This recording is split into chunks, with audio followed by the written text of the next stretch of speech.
Our guest today is Rich Liedtke. Rich is a kind of our claim to fame here for Clark County. You are an amazing master greeter. Thank you.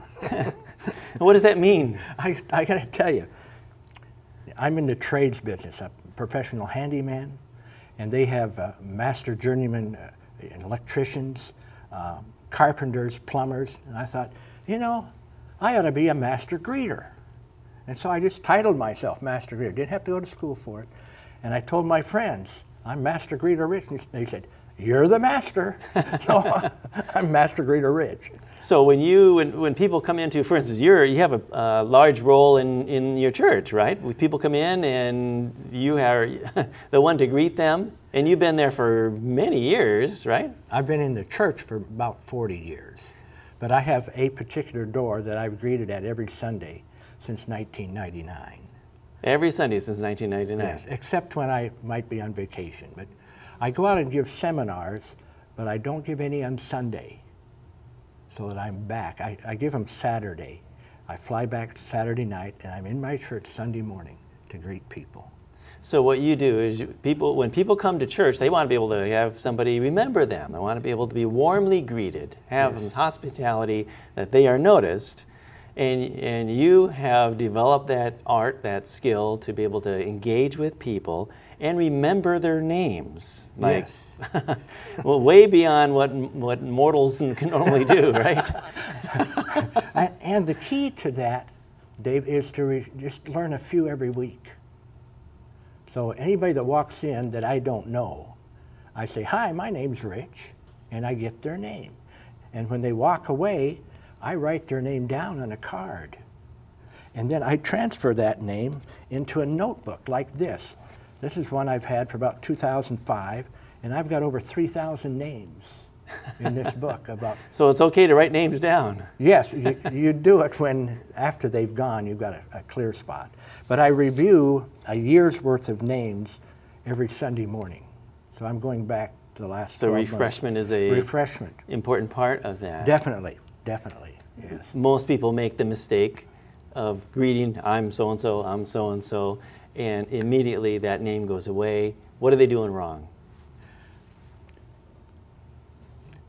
Let me take it this way. Most greeters say, good morning, good morning, good morning, and they treat everyone like vanilla, you know, vanilla, vanilla, vanilla. And I say, people want to be greeted by their name. Mm-hmm. So we say, good morning, Tutti Frutti, because that's his name. Good morning, Pistachio Nut. Oh, and your wife, Hazelnut, how do you do? And your daughter, Banana Nut. And your son, Wally Nut. And people want to be greeted by their name. So I just learn a few every week and am ready to say their name. And go ahead, you've developed over the years different patterns and tips that we can all use to pick up on what you've learned and honed over the years. Yes.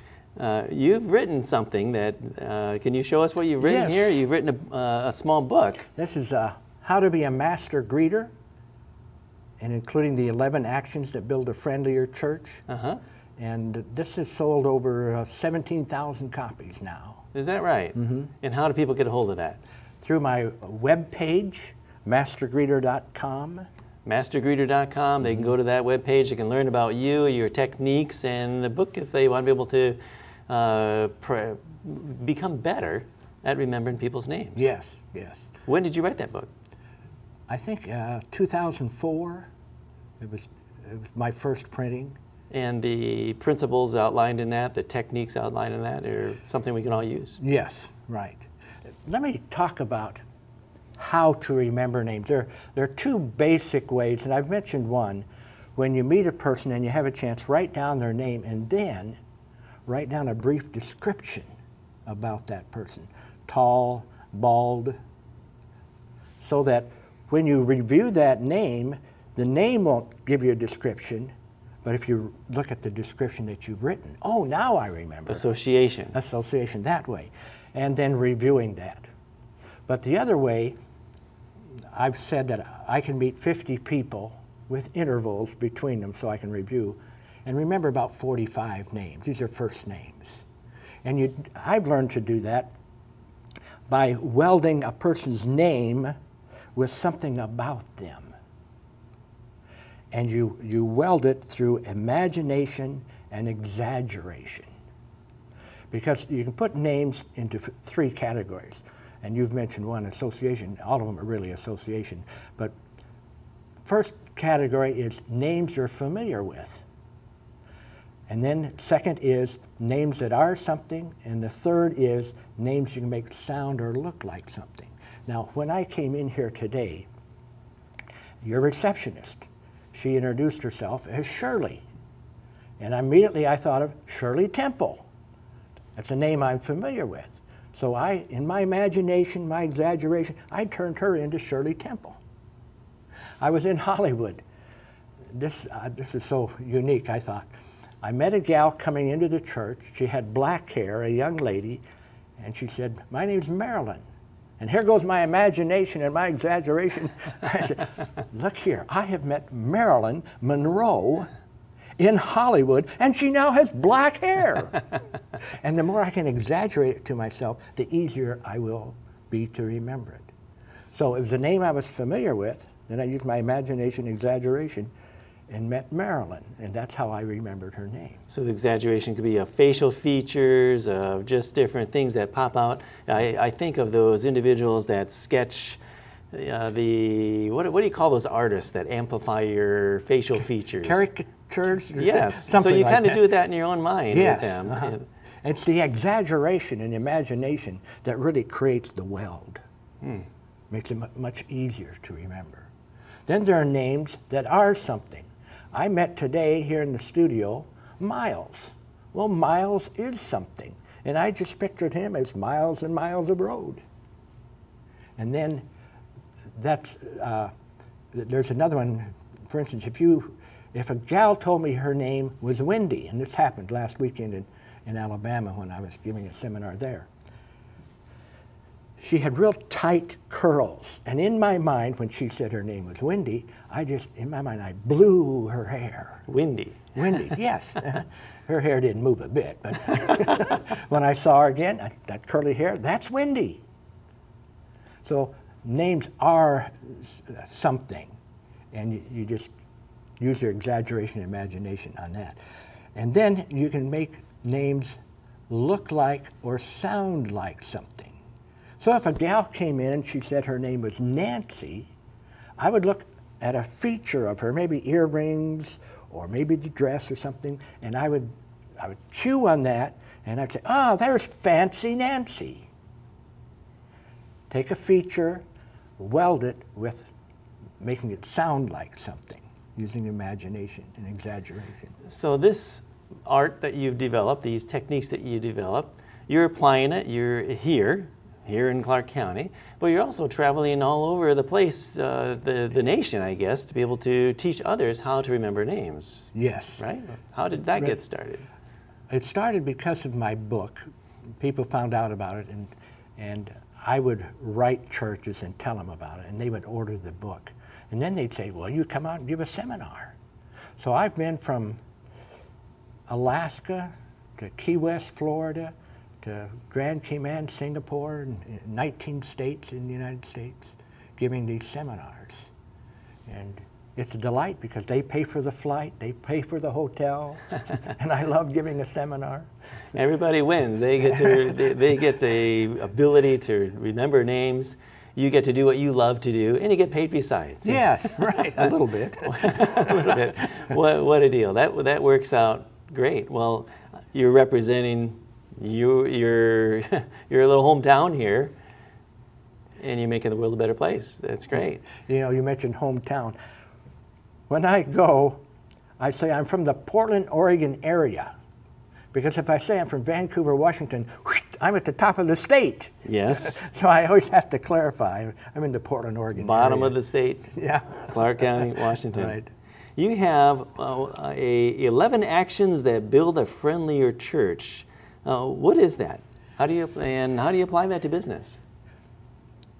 11 actions to build a friendlier church is a way that church members can put together the principles, do the principles of making someone feel more at home at the church.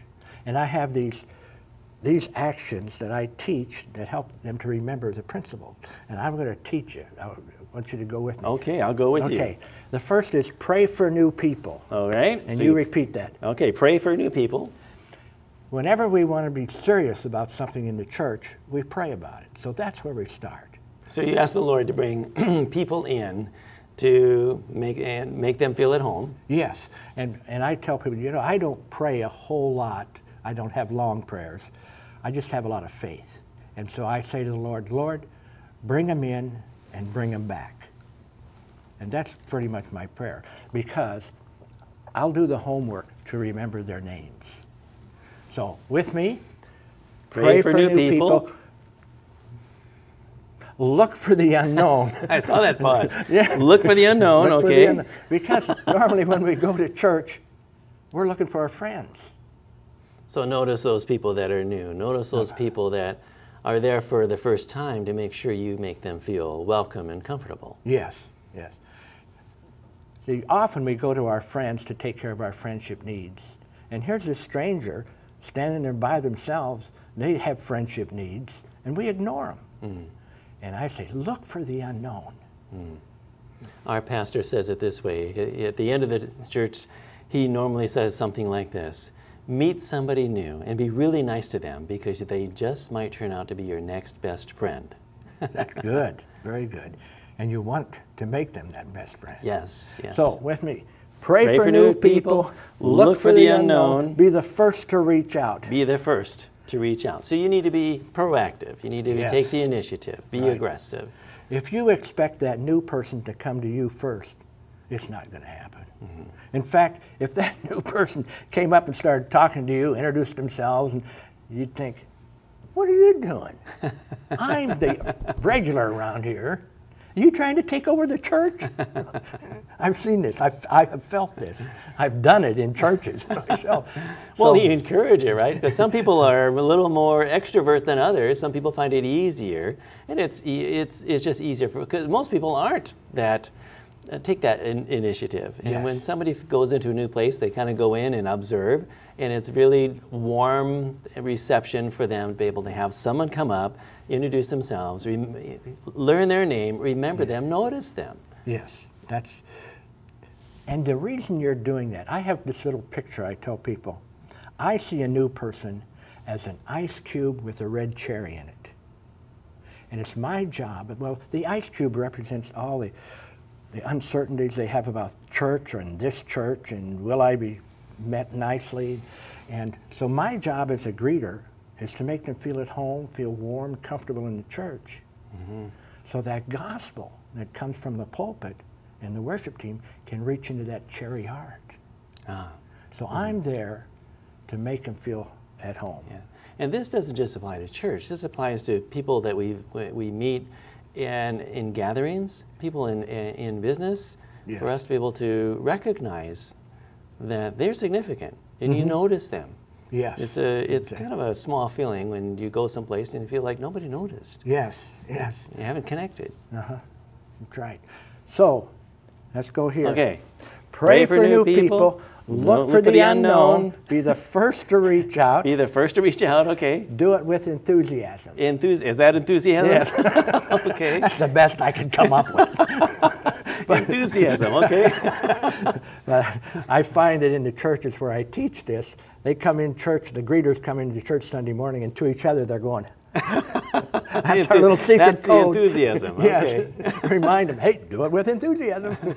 I have a fella in my church, a young man that, I don't want to describe him too clearly, but you wouldn't think that this young man would be in church. You'd think he'd be doing drugs or something. And one day he said, after church, he said, Rich, would you drive me home, which is just a few blocks away? And on the way he says, Rich, I like you because you're always excited to see me. And I think that's an illustration of do it with enthusiasm. Yes.